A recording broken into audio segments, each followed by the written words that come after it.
U.S. attacks against China have shifted to a fresh round of arbitrary threats, forbidding travel to the United States by employees of Huawei and by Chinese Communist Party members and their families. I mean, the reasoning behind it is astounding.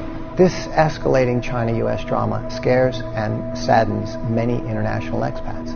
Imagine how all this must feel for someone like myself. I'm an Italian-American living here in China for 21 years.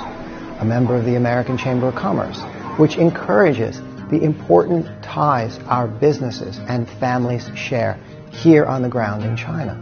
And I have to watch American leadership act like this. It's another week, and Secretary of State Mike Pompeo took fresh aim at China again, saying the United States would impose visa restrictions on Chinese firms like Huawei that he accused of facilitating human rights violations. A telecom company. That telecommunications companies around the world should consider themselves on notice that if they do business with Huawei, they are doing business with human rights abusers. This is incredible. Pick a country and imagine them saying to you, if you do business with Verizon in the United States, you are doing business with a company and country that has killed millions of innocent civilians in Vietnam, Cambodia, and all across the Middle East. That is the warmongering history of the United States, is it not? And we must consider their human rights abuse and neglect with close to 1 million homeless people wandering America's streets. Yet another round of rescue packages puts most of the trillions where? To rebuild society? No. Once again, directly in the hands of the wealthy. The precious right to protest and complain shouldn't be necessary in the first place. That's the point. Next, they say Huawei is owned and controlled by the Chinese government, but we know from U.S., UK, and German inquiries they are neither of those two things.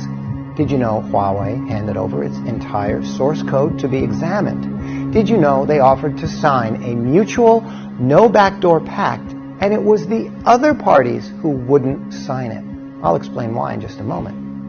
Mike Pompeo also emphasized the need to protect U.S. citizens' data from Beijing. I have to stop here and ask, whose citizens' data needs protecting from whose government?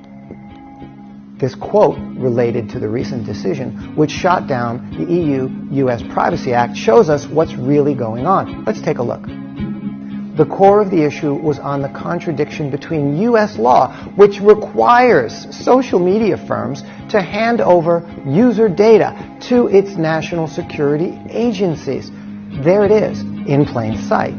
The very accusation which Huawei is not doing is exactly what the United States is doing to every American citizen. Here's another question. We all know that China doesn't allow Facebook and Twitter, instead going with its own Weibo and Youku and Douyin and WeChat. So we do understand there is competitive rivalry in the world.